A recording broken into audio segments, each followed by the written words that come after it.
क्या आप जानते हैं कि जब इस ब्रह्मांड का सबसे अभागा, बेसहारा, अछूत और तिरस्कृत महीना रोता बिलखता सिसकियां लेता हुआ सीधे बैकुंठ धाम में साक्षात भगवान श्री हरि विष्णु के चरणों में जाकर गिरा, तो करुणा के सागर प्रभु ने उसके साथ क्या व्यवहार किया। दुनिया के द्वारा दुत्कारे गए एक अछूते महीने की पुकार सुनकर सृष्टि के पालनहार का दिल कैसे पिघल गया। आज की यह कथा आपके रोंगटे खड़े कर देगी और ईश्वर की असीम दया पर आपके विश्वास को लाख गुना, करोड़ गुना बढ़ा देगी। ओम नमो भगवते वासुदेवाय। आपके अपने पसंदीदा आध्यात्मिक चैनल सुभी राधा कृष्णा भक्ति चैनल में आप सभी का हार्दिक स्वागत है। आदर पूर्वक कोटि कोटि स्वागत है। आज पुरुषोत्तम मास का चौथा दिन है। आज 20 मई 2026 दिन बुधवार है और आज अधिक मास की शुक्ल पक्ष की चतुर्थी तिथि है। विघ्नहर्ता भगवान श्री गणेश और विघ्न विनाशक भगवान श्री हरि विष्णु की संयुक्त कृपा आज आप सब पर बरसे। इसी मंगल और पावन कामना के साथ आज हम अपनी कथा यात्रा में आगे बढ़ेंगे। भक्तों, चूंकि हमारे शुरुआती कुछ दिन अनजाने में छूट गए थे, इसलिए हम रोजाना नियम और पूरी निष्ठा से इन कथाओं को पूरा करके आज चौथे दिन पर आ चुके हैं। अगर आपने कल का तीसरा अध्याय नहीं सुना है तो वो वीडियो हमारे चैनल पर लाइव है, उसे जरूर सुन लें ताकि आपकी कथा का क्रम न टूटे।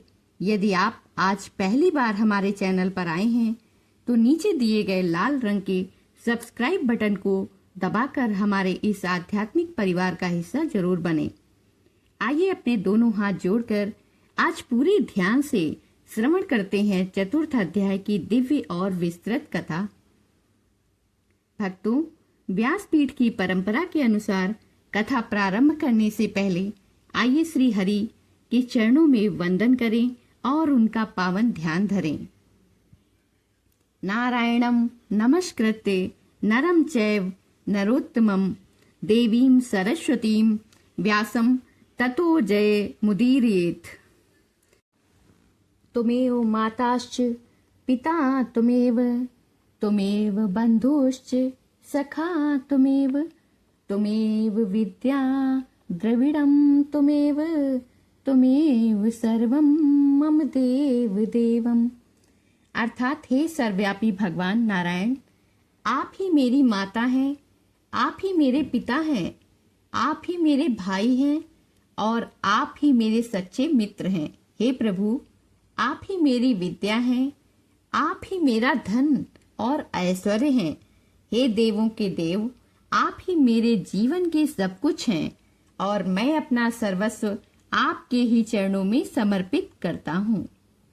गोविंद मेरो है, गोपाल मेरो है, गोविंद मेरो है, गोपाल मेरो है, श्री बांके बिहारी नंदलाल मेरो है, गोविंद मेरो है, गोपाल मेरो है, श्री बांके बिहारी नंदलाल मेरो है।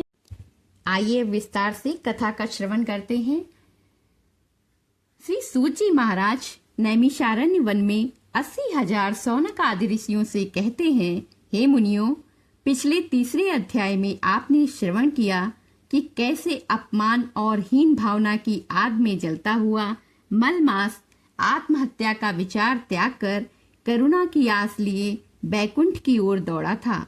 अब इसके आगे का परम अलौकिक और हृदय को छू लेने वाला वृत्तांत ध्यान पूर्वक सुनिए। भगवान नारायण जी ने बद्रीनाथ धाम में देवर्षि नारद जी से कहा, हे नारद, वो मलमास सिसकियां लेता हुआ लगातार रोने के कारण अत्यंत दुर्बल हुआ, आंसुओं से भीगा हुआ और भय के मारे कांपते हुए पैरों से परम पवित्र बैकुंठ धाम में पहुंचा। बैकुंठ धाम जहाँ साक्षात नारायण दिव्य शेषनाग की कोमल सैया पर विराजमान है और साक्षात माता लक्ष्मी मंद मंद मुस्कुराते हुए उनके चरण दबा रही हैं। मलमास वहां पहुंचते ही बिना कुछ सोचे समझे अपनी सुध बुध खोकर सीधे भगवान विष्णु के चरणों में साष्टांग दंडवत गिर पड़ा। उसने प्रभु के चरणों को कसकर पकड़ लिया और उसके जोर जोर से रोने और विलाप करने की आवाज से पूरा बैकुंठ लोक गूंज उठा। भगवान विष्णु ने चकित होकर देखा कि एक अत्यंत व्याकुल, दुबला पतला और अत्यंत दुखी जीव उनके चरणों को अपने आंसुओं से लगातार भिगो रहा है। भगवान के चरणों में इस प्रकार तड़पते जीव को देखकर माता लक्ष्मी भी अचंभित और द्रवित रह गईं।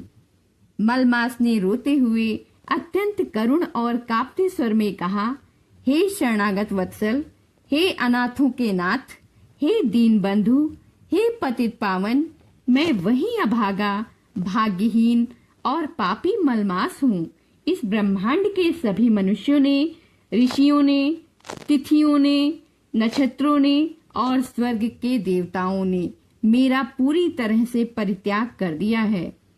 संसार में सब मुझे मलमास यानी गंदगी का महीना, अशुद्ध महीना कहकर चिढ़ाते हैं, मेरा उपहास उड़ाते हैं, मेरी घोर निंदा करते हैं। इस पूरी सृष्टि में मेरा कोई रक्षक नहीं है, मेरा कोई स्वामी नहीं है प्रभु, इसलिए मैं अनाथ हूँ। हे जगन्नाथ स्वामी, मुझे इस संसार में अब और अपमानित होकर लोगों के ताने सुनकर घुट घुट कर जीने की रत्ती भर भी इच्छा नहीं है। मैं आपके सामने अपने प्राण त्यागने आया हूँ। कृपा करके मुझे आत्मदाह करने की आज्ञा दीजिए या फिर मेरा उद्धार कीजिए। हे नारद मुनि, मलमास की यह अत्यंत मार्मिक, हृदय विदारक और करुणाजनक पुकार सुनकर भगवान श्री हरि विष्णु का हृदय पूरी तरह से पिघल गया। वे द्रवित हो उठे। उनकी कमल जैसी सुंदर और विशाल आंखों में भी करुणा के आंसू छलक गए। उन्होंने तुरंत झुककर मलमास को अपने दोनों दिव्य हाथों से उठाया, उसके शरीर की धूल साफ की, उसे अपने सीने से लगाया, उसे गले से लगाया और अत्यंत वात्सल्य पूर्वक बोले, हे वत्स, धीरज रखो, रोना बंद करो। तुम इस ब्रह्मांड के सर्वोच्च लोक मेरे धाम बैकुंठ में आ चुके हो और जो एक बार तड़प कर सच्चे दिल से मेरी शरण में आ जाता है, उसे फिर इस पूरे चराचर जगत में किसी से भी डरने, घबराने या लज्जित होने की आवश्यकता नहीं है। तुम्हारा दुख मुझे अच्छी तरह समझ आ गया है। यद्यपि इस संसार ने तुम्हें अपवित्र कहकर छोड़ दिया है, लेकिन मैं तुम्हें वचन देता हूँ कि मैं तुम्हें अनाथ और बेसहारा नहीं रहने दूंगा। जिस जीव को दुनिया ठुकरा देती है, उसका हाथ मैं स्वयं थाम लेता हूँ। मैं तुम्हें यहाँ से एक ऐसे परम दिव्य लोक में ले चलूंगा जहाँ स्वयं साक्षात पूर्ण ब्रह्म गोलोक बिहारी श्री कृष्ण निवास करते हैं। गोलोक धाम में ही तुम्हारी इस पीड़ा का परमानेंट अंत होगा। ऐसा कहकर भगवान विष्णु ने मलमास का हाथ अपने हाथ में ले लिया और उसे ढांढस बंधाते हुए गोलोक की यात्रा पर निकल पड़े। यही पुरुषोत्तम मास महात्म्य का चतुर्थ अध्याय विश्राम लेता है। मेरे प्यारे दर्शकों और मेरे प्रिय भक्तों, भगवान विष्णु को हरि इसलिए कहा जाता है क्योंकि वे अपने भक्तों के दुखों को हर लेते हैं। इस चौथे अध्याय में भगवान विष्णु जी ने यह साबित कर दिया कि वे केवल बड़े बड़े राजाओं, योगियों या पुण्य आत्माओं के ही भगवान नहीं हैं, वे उनके भी भगवान हैं जिन्हें दुनिया पापी, अछूत या बेकार कहती है। मलमास के पास कोई योग्यता नहीं थी, कोई शुभ कर्म नहीं था। उसके पास सिर्फ भगवान के प्रति अटूट विश्वास और पूर्ण समर्पण था। इसी समर्पण ने उसे साक्षात नारायण का लाडला बना दिया। जब दुनिया आपकी निंदा करे, आपके रास्ते बंद कर दे, तो समझ लें कि भगवान आपको दुनिया के कोलाहल से दूर अपने और करीब बुला रहे हैं। आइए भक्तों, इस परम पावन कथा को और गहराई से समझने के लिए एक छोटा सा सुंदर प्रसंग सुनते हैं। एक बार भगवान श्री कृष्ण के परम सखा सुदामा जी जब फटे हाल फटी हुई धोती पहने नंगे पैर द्वारिका पहुंचे तो महल के पहरेदारों ने उन्हें गरीब और अछूता समझकर दरवाजे पर ही रोक दिया। लेकिन जैसे ही भीतर बैठे श्री द्वारिकाधीश श्री कृष्ण जी को पता चला कि उनका सखा सुदामा आया है। भगवान ने अपना राजपाट, मुकुट, सिंहासन सब छोड़ दिया और नंगे पैर दौड़ते हुए महल के बाहर आ गए। सुदामा के फटे हुए पैरों और कांटों को देखकर भगवान इतना रोए कि उन्हें सुदामा के पैर धोने के लिए पानी की जरूरत ही नहीं पड़ी। उन्होंने अपने आंखों के आंसुओं से ही अपने सखा के पैर धो दिए। ठीक इसी तरह भक्तों, जब मलमास रोता हुआ विष्णु जी के पास गया तो भगवान ने यह नहीं देखा कि यह अपवित्र और निंदित महीना है, बल्कि उन्होंने उसकी करुणा, उसकी पुकार और उसका भाव देखा। ईश्वर केवल भाव के भूखे हैं, धन, प्रतिष्ठा या बड़ी बड़ी योग्यताओं के नहीं। शास्त्रों के अनुसार जो भी मनुष्य पुरुषोत्तम मास के इस चौथे अध्याय को पूरा सुनता है, उसके कोर्ट कचहरी के विवाद, नौकरी में आ रही परेशानियां, व्यापार का घाटा और घर के पितरों का कोप हमेशा के लिए शांत होता है। आज के दिन विष्णु सहस्त्र नाम का पाठ करें या मोबाइल पर केवल सुन लें। भगवान विष्णु को तुलसी दल, तुलसी के पत्ते अर्पित करें। ध्यान रहे कि तुलसी के पत्ते इस महीने में सीधे ठाकुर जी के चरणों में चढ़ाने से घर की दरिद्रता दूर होती है और सुख समृद्धि तेजी से बढ़ती है। भक्तों, उम्मीद है कि आज की इस पावन कथा ने आपके हृदय को आनंदित किया होगा। कमेंट बॉक्स में अपनी हाजिरी लगाने के लिए जय श्री हरि विष्णु लिखना बिल्कुल ना भूलें। इस वीडियो को एक छोटा सा लाइक देकर अपने मित्रों और परिवार के व्हाट्सएप ग्रुप पर तुरंत शेयर करें। कल 5वें अध्याय की महाकथा में हम साक्षात गोलोक धाम चलेंगे और जानेंगे कि श्री कृष्ण ने मलमास को क्या वरदान दिया। उस कथा को सुनने के लिए हमारे चैनल को अभी सब्सक्राइब करके बेल आइकन पर ऑल सेट कर लें। भगवान पुरुषोत्तम आप सभी की मनोकामनाएं पूर्ण करें।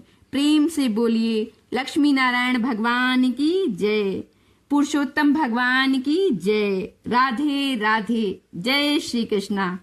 ओम नमो भगवते वासु। हरे कृष्णा कृष्ण कृष्ण हरे हरे, हरे राम राम राम हरे हरे।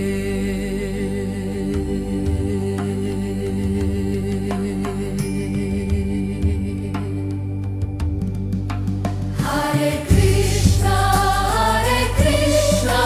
कृष्ण कृष्ण हरे हरे, हरे राम राम राम हरे हरे। हरे